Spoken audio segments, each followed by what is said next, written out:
Yo, what up? Ito na nga, the day has come. Mag-unbox tayo ng parcel sa atin na merong mga tortoise.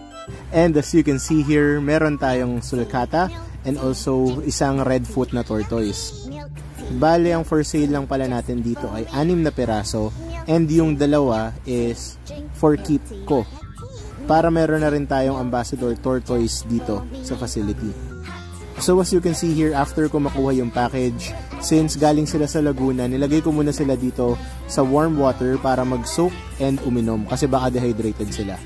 And also, since may araw pa naman, I decided na paarawan din sila sa labas kasi why not? And nung nalagay ko na silang lahat, eto na nung pinapaarawan ko sila. Afternoon basking to. So for all of those who are interested or looking for tortoise, meron tayong available na Class A and also Class B na sulcata tortoise. I'll make a separate video regarding sa difference ng Class A and sa Class B.